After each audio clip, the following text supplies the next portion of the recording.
All right, everybody. Well, she's back. Yes, that's right. Amber Heard could not stay away from us or the media spotlight.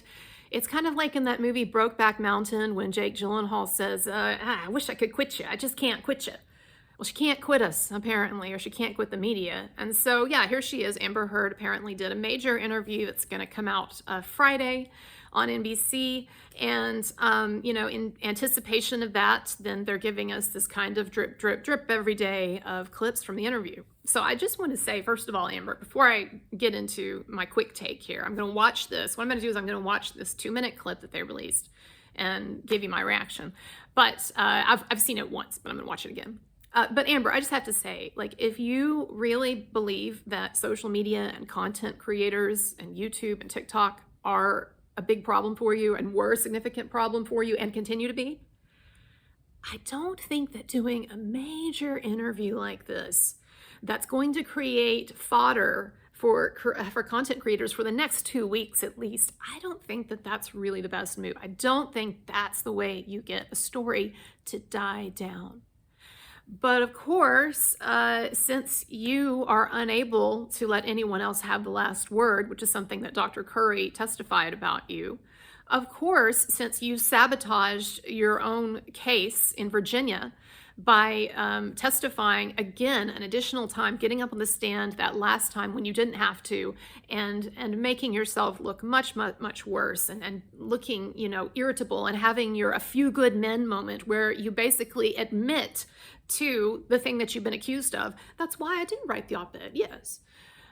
You torpedoed yourself with that final performance. And here again, you're thinking, brazenly, I'll go out here and I'll tell them more. And, they didn't get it the first time or the second time or the 50th time. But I know that I am so smart and I'm so clever and I'm so convincing that I will find a way in this interview to really convert some people to my perspective, right? I'm really going to show.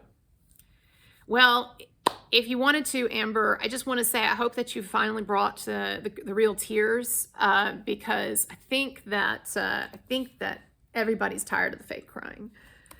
All right, so let's look at this. See what Amber has to say.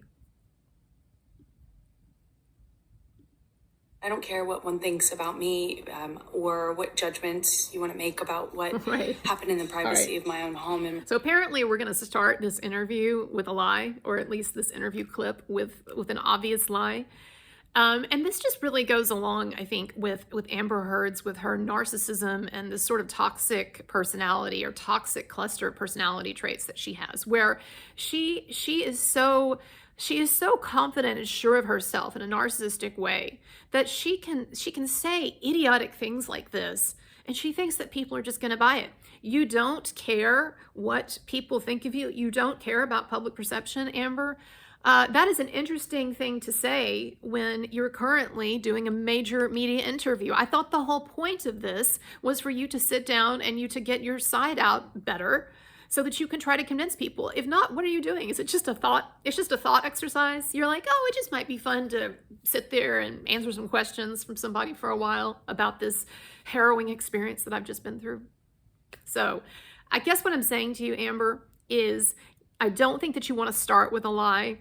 And since your claim is totally belied by the very act of what you were doing, that is sitting for a major interview, I don't think it's a good idea for you to lie like that, especially when everyone can see right as you simultaneously as you are lying that you are lying, because what are you doing? You're trying to affect the public perception. So that was very interesting to start with a lie. Let's keep going. Let's see what else she's going to lie about.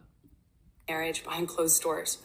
I don't presume the average person should know those things, and so I don't take it personally, but she doesn't presume that the average person should know what goes on in her marriage behind closed doors. She never was after publicity in this, okay? And so, whoever called TMZ and Morgan Tremaine that day to set up that photo op outside the courthouse when Amber Heard went to court to get her TRO, and she had the faked bruise on her face, and she's waving her head all around so that every photographer can get just the right shot.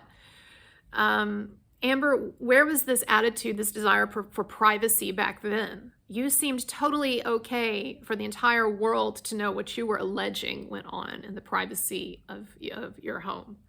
And the same thing when you continued to do interviews and speeches and your little op-ed in which you expressed to people what went on in your home. So we have a second lie. Okay.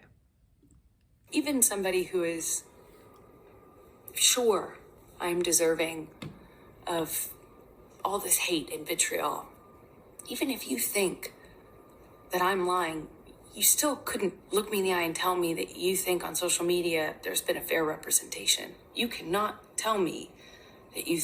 I actually can, Amber. I'm looking at you in the eyes right now. I actually do think that social media has been fair.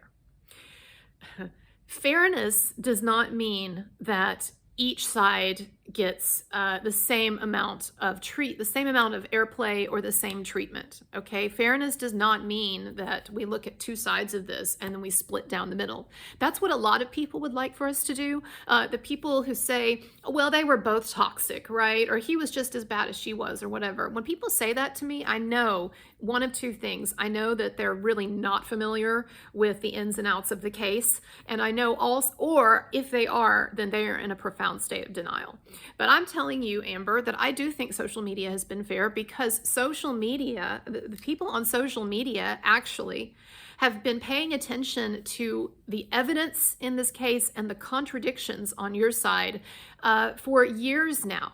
And for a while, really still, there was almost no one in the media, in the mainstream media, giving Johnny Depp's perspective a fair hearing, a fair airing, as you would put it.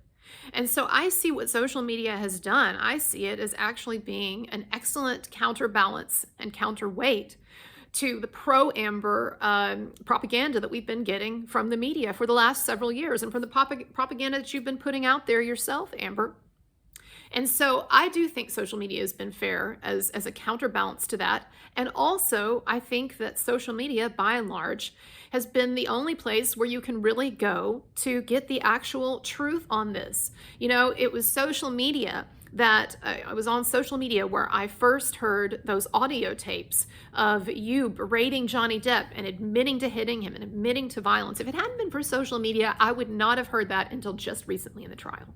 So I think social media actually has been an excellent counterbalance and an excellent source, by and large, of information. All right, what else you got? This has been fair. Of course, we also touched on what happened in court and what the jury decided. There's no polite way to say it. The jury looked at the evidence you presented. They listened to your testimony, and they did not believe you. They thought you were lying. Yeah. How could, I'll put it this way, how could they make a judgment? How could they not come to that conclusion? They had sat in those seats and heard over 3 weeks of nonstop, relentless testimony. Yeah, Amber, that's what a court case is. I'm not really sure. You know, you might have been pretty clueless, maybe, because I know, like, you're so into yourself and everything, you don't listen to anybody. You might have been really clueless about what a trial actually entails. But a trial is where you do sit for weeks and you do listen to relentless evidence and relentless testimony being presented. So far, I'm not seeing what the problem is. And by the way, Amber, some of that relentless testimony that they had to listen to, it came from your side and it came from you. So let's not act like this trial was somehow weighted in Johnny Depp's favor. That is ludicrous, all right? Ludicrous. From paid employees, and towards the end of the trial, randos, as I say. So you don't blame the jury? Some randos. It's just some randos. God. Yeah. I saw people talking about Kate Moss online. Yeah, Kate Moss is really a rando, right? Or your neighbor, Isaac Baruch. Yeah, he's really a rando. He's just the person who lived closest to you and saw you repetitively in the apartment building. Yeah, whatever. I don't blame them. It wasn't, I don't blame them. I actually understand he's a beloved character and people feel they know him. He's a fantastic actor.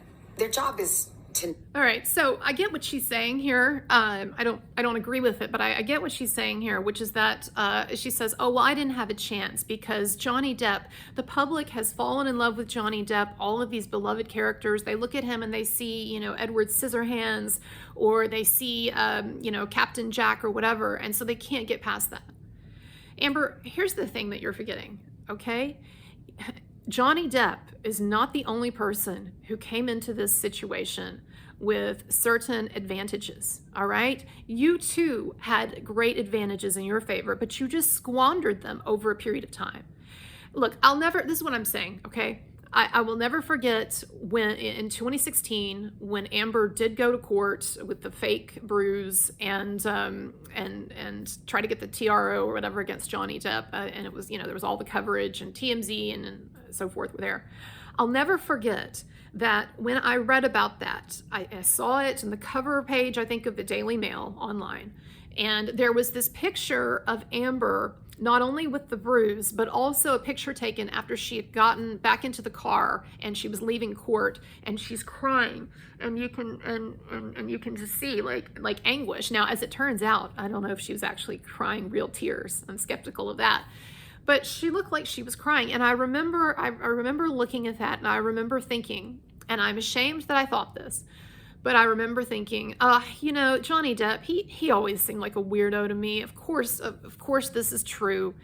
And when I looked at her, when I looked at this beautiful but kind of fragile looking woman seemingly crying and with the bruise on her face, I had so much natural empathy for her as a woman in that situation. I imagined her in this situation with this tyrannical Johnny Depp and what she must have been through and all of that. And it was not until sometime later when Johnny Depp sued her, and then also when I heard the audio, that I changed my mind on that. But here's what I'm trying to say.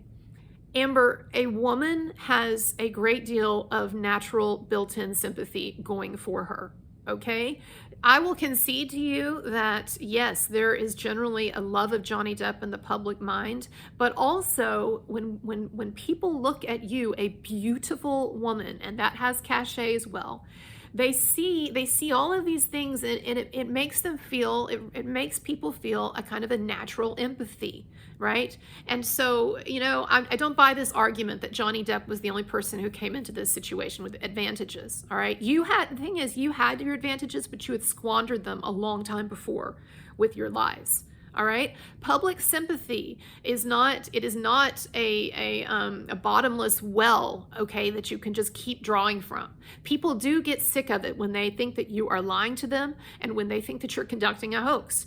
And when you said all of that stuff about how, oh, I'm going to donate this money to charity, and then you went on that European program and act like you had donated and everything, and then it turns out that you hadn't, and it was just you scamming the public. Yeah. People are not going to have sympathy for that. So you had a lot of natural sympathy that you could have used coming into this situation if you had not squandered it long before with these problematic behaviors. All right? Okay, let's see what else she's got to say.